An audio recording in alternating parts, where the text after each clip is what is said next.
میرا نام حکیم رب نواز ہے۔ فاضل طب و جراحت سرحد طبیہ کالج رجسٹر اسلام آباد سے کی ہے۔ 4 سالہ کورس ہوتا ہے فاضل طب و جراحت کا۔ اس کے بعد 7 سال سے اپنے مطب رب نواز دواخانہ میں پریکٹس کر رہا ہوں۔ استاذ میرا اپنا والد صاحب مشہور حکیم ظاہر شاہ صاحب ہے، جو کہ ہمارا ایک فیملی بیک گراؤنڈ ہے حکمت کا۔ یہ اس لیے آپ کو بتا رہا ہوں کیونکہ حدیث نبوی ہے کہ آپ نے جس سے بھی جس کام میں مشورہ کرنا ہو تو میدان کے عاقل سے مشورہ کریں۔ اگر یوٹیوب پر بھی کسی کو سن رہے ہو، آپ کسی سے مشورہ کر رہے ہو، تو جس چیز کا آپ مشورہ کر رہے ہو تو اس میدان کے عاقل سے آپ نے مشورہ کرنا ہے۔ مطلب یہ کہ بہت سے ایسے چینل بنے ہوئے ہیں کہ بہت غلط مشورے دے رہے ہیں، وہ حکیم نہیں ہوتے، اس کا پتہ نہیں ہوتا کہ میں جو لوگوں کو دے رہا ہوں وہ کیا ہے۔ السلام علیکم ورحمۃ اللہ وبرکاتہ۔ میں ہوں حکیم رب نواز اور آپ دیکھ رہے ہیں دیسی نسخے۔ آج ہم بات کریں گے تبخیری معدہ گیس کے بارے میں۔ معدے کے گیس جس سے ہر فرد پریشان ہے آج کے دور میں، کیونکہ غذائیں ایسے ہیں تو اس کو ہم کنٹرول کر سکتے ہیں۔ تو جی، جو سب سے بڑا مسئلہ آج کل ہمارا ہوتا ہے وہ گیس کا ہوتا ہے، معدے کا۔ تو بہت سے لوگ یہ شکایت کرتے ہیں کہ یار تبخیر معدہ ہے، یعنی گیس بہت بن رہی ہوتی ہے، پیٹ پھول جاتا ہے، معدے میں جلن ہوتی ہے، کھانا ہضم نہیں ہوتا، اور بہت سے ایسے مسائل ہیں جس میں وہ گرے ہوئے ہوتے ہیں۔ کبھی کبھی یہ کہتے ہیں کہ دل میں درد ہوتا ہے، دل کو گیس جاتا ہے، یا سر میں درد ہوتا ہے، سر کو گیس چڑھ جاتا ہے۔ تو اصل میں گیس کہیں بھی نہیں جاتی، فرق یہ ہے کہ اگر انسان کے کسی بھی پارٹس میں اس کا پرابلم آئے تو سارا جسم وہ ڈسٹرب ہوتا ہے، تو اس لیے یہ ہوتا ہے اس کے ساتھ۔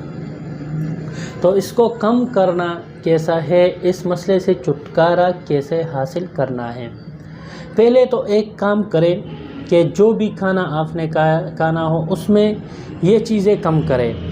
مرچی، گوشت، کریلا، بینگن، یہ چیزیں آپ کم کریں۔ یہ نہیں کہ چھوڑنا ہے، کم کریں، خشک چیزیں کم کریں۔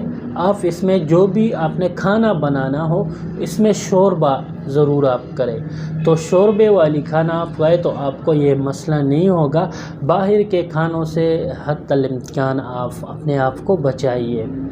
دوسرا، آپ پانی کا بہت زیادہ استعمال کریں، کیونکہ بہت سے مریض ایسے آتے ہیں جن کو صرف اسی وجہ سے مسئلہ ہوتا ہے معدے کا، پانی کا استعمال بہت کم کرتے ہیں یا پانی کا استعمال نہ ہونے کے برابر ہوتا ہے، تو اس وجہ سے گیس بہت زیادہ بن رہی ہوتی ہے۔ پھر بھی اگر آپ نے ایسی کوئی دوائی بنانی ہو تو میں آپ کو ایک نسخہ دیتا ہوں جو کہ بہت کامیاب رہا ہے۔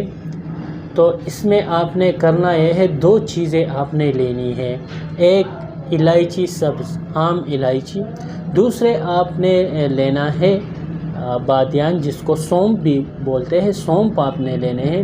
تو آپ نے کرنا کیا ہے کہ 1 گلاس پانی میں، جس طرح یہ 1 گلاس ہو گیا، اس میں پانی بھر کر اس میں 1 چمچ سونف ڈالے، 2-3 دانہ الائچی ڈال کر اس کو جوش دے۔ جوش دینے کے بعد ٹھنڈا کرے۔ جب بھی آپ نے پانی پینا ہو، خاص کر کھانے کے درمیان، تو 1 گلاس پانی میں اس جوشاندے کا 1 چمچ ڈال کے پینا ہے۔ تو اس سے آپ کا انشاءاللہ قبض بھی نہیں ہوگا، گیس بھی نہیں ہوگا، جلن بھی نہیں ہوگا، اور پیٹ پھولنا بھی ختم ہو جائے گا۔ دائمی قبض والوں کے لیے یہ بہت ہی اچھا نسخہ ہے۔ تو ہمارے ساتھ رہیے۔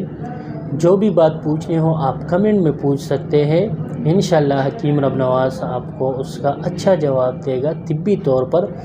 تو ہمارے ساتھ رہیے۔ ویڈیو دیکھنے کا شکریہ۔ چینل پر نئے ہو تو سبسکرائب ضرور کریں۔